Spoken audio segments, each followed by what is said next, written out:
जैसा कि आपने मेरे पिछले ब्लॉग में देखा ही होगा कि मेरे घर में घुसा था सांप, लेकिन कैसे, चलो मैं आपको बताती हूँ। तो बने रहिए मेरे छोटे से मिनी ब्लॉग में। भाई सुबह सुबह उठने का ना एक ही फायदा है कि मौसम बहुत अच्छा देखने को मिल जाता है। देखो वैसे तो सुबह सुबह मैं ये सोच के उठी थी भाई कि मेरा जो काम था ना वो निपटाने के बाद मैं वापिस से सो जाऊंगी, लेकिन काम निपटाने के बाद तो मेरे को नींद ही नहीं आया। तो मैंने सोचा कि मेरे छोटे मोटे गैंग को लेके आके लूडो खेलते हैं। यहाँ पे इन लोग गेम खेलने से ज्यादा ना लड़ाई कर रहे थे एक दूसरे से।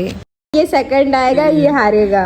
ये बुट्टू है ना, मैं रानी, ये पुलिस और एक चोर हमारे घर का। मैं ऑलरेडी जीत चुकी थी इसलिए मैं नहीं खेल रही थी। इन दोनों का फाइनल मैच चल रहा है, तो चलो देखते हैं इन दोनों में से कौन सेकंड आएगा।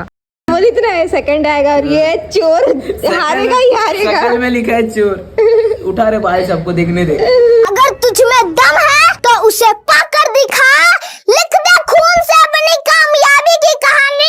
इसे देखो, जीतने के बाद ना इसकी खुशी का कोई ठिकाना नहीं रहा, और दूसरी तरफ इसे भी देख लो भाई, हारने के बाद ये कहीं मुंह दिखाने के लायक नहीं रहा, इसलिए तो गली गली मुंह छुपाते फिर रहा है। लूडो खेलते खेलते ना हम लोग की फोन की चार्जिंग ही खत्म हो गई, तो मैंने सोचा कि चलो भाई रेती में अब ये वाला गेम खेला जाए। और आप में से कौन कौन हो जिसको ये गेम के बारे में पता है, फटाफट से गेम का नाम कमेंट करो। जिसका भी सही आंसर होगा उसे मैं रिप्लाई करूंगी। फिर से हम 3 तिगाड़े बैठ चुके हैं गेम खेलने के लिए। चलो देखते हैं कौन जीतता है। हारने और जीतने से पहले तो इस कुकुर ने हमारा गेम ही खराब कर दिया। मैं घर वालों ने भेज दिया मेडिकल, क्योंकि मेरे पापा के कमर में ना काफी ज्यादा पेन हो रहा था कुछ दिनों से। तो हम यहाँ पे ले रहे थे पापा के लिए कमर पेटी। इसे लेके सीधा घर जाने के बाद हमें पता चलता है कि भाई हमने बड़ा साइज ले लिया है। तो फिर क्या था, फिर से हम आ गए मेडिकल, इसे कराया एक्सचेंज, और उसके बाद हम चलते हैं सीधा घर। लेकिन घर जाने के बाद हमें ये पता चलता है कि हमने इस बार बड़ा साइज नहीं छोटा साइज ले आया है। मतलब हमसे फिर से मिस्टेक हो चुका है। तो इस बार डायरेक्ट हम पापा को ही भेजने वाले हैं। सही, हम मेडिकल के लिए बाहर निकल ही रहे थे, वैसे ही हमको पता चलता है कि भाई हमारे घर के बाहर जो सोफा है ना उसके नीचे कुछ है,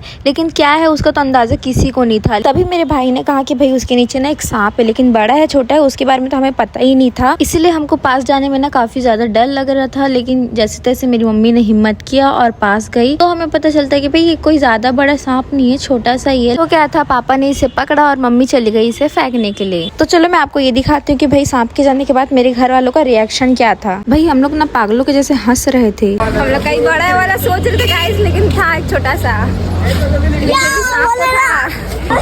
मेरी मम्मी जा रही है सांप को फेंकने के लिए। अपना फोन भी फेंक दिया था ना, उसका फोन ए दे, डर के मारे अपना फोन फेंक दिया था। अब तो जेब में धन मोबाइल। कैसा लगा आपको थोड़ी देर पहले जो हुआ? कैसा लग रहा है वहाँ फेंक के आई तो? अच्छा लग रहा है। अब फाइनली फेंक चुके हैं हम लोग और अब चलते हैं घर।